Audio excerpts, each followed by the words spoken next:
Picture this. It's November 1896 in the city of Kharkiv. A bustling art exhibition is underway.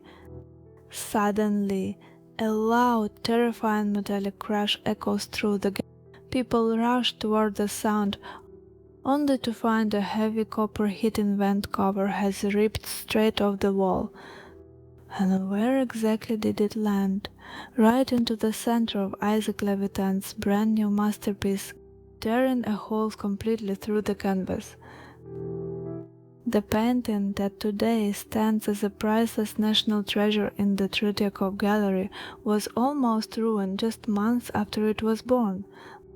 Luckily for us, a master restorer fixed it so perfectly that you can't even see the scar today.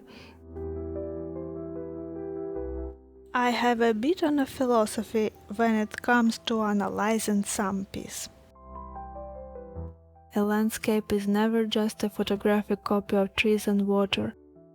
It's an entire world created by the artist, showing their character, their tastes, and how they view reality.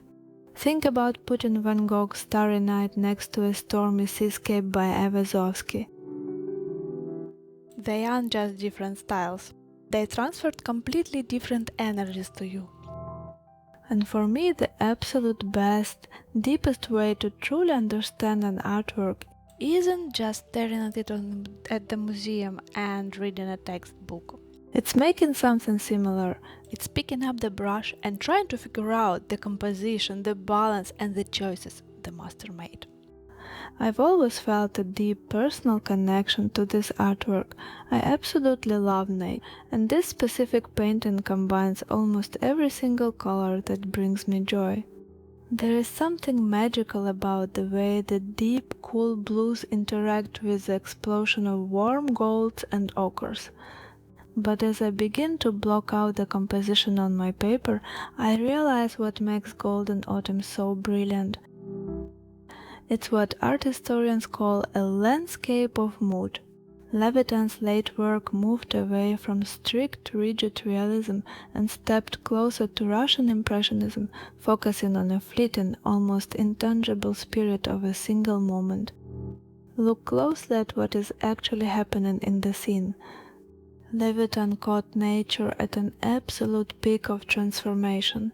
It's an elusive state of in-between. The leaves have turned a brilliant fiery yellow, and maybe a few are just beginning to fall under a soft breeze.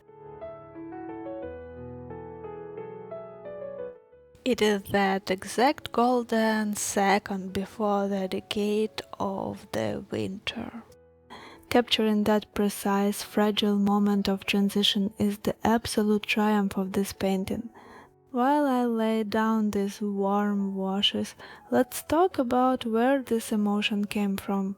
In the autumn of 1895, Levitan was living at the Gorka estate in the Tver province. This wasn't a peaceful, quiet vacation. In fact, Levitan was entangled in a highly dramatic, passionate love triangle involving the estate owner's wife Anna Turchaninova and her daughters. The emotional tension in the main house became so intense that they actually built a separate two-story wooden studio right on the edge of the lake just for him, so he could escape the drama and paint in peace. And you can hear that intense emotional release in his own words. While working furiously on this very landscape, Levitan wrote a letter to his friend. Suddenly, quite suddenly, I was passionately drawn to work. I got carried away, and now for a week, day after day, I haven't torn myself away from the canvas. As I started working, my nerves grew calmer, and the world seemed less terrible. Isn't that beautiful? For Levitan, painting this golden piece was a way to calm his own storms. And as I try to balance the heavy cluster of trees here on the left with the rest of my page, I can feel that focus. Levitan uses a brilliant compositional trick here. The left side is heavy and crowded with trees, but he perfectly balances it by placing a single slender solitary golden tree on the right. It guides your eye naturally down the stream. What surprises me most as I work through this painting is how wonderful Levitan's brushwork feels. Even though it looks deeply natural, he actually finished this entire piece in his Moscow studio, relying entirely on his incredible visual memory and the raw inspiration he brought back from the countryside. Notice how the color doesn't dissolve into light like classic French Impressionism.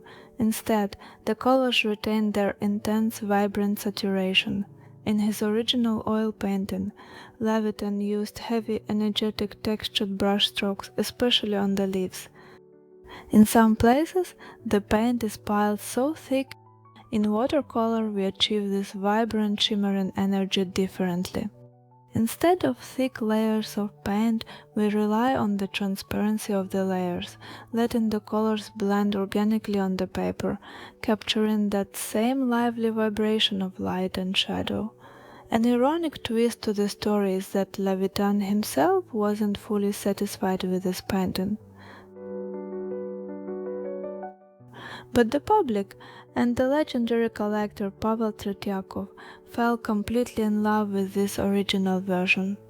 Tretyakov bought it straight from the exhibition for 700 rubles, and it has captivated the world ever since. As I put the final touches on my painting and step back to look at it, I understand completely why it holds such power. Recreating this piece has allowed me to appreciate every curve of that river, every patch of blue sky, and the delicate balance of nature's peak.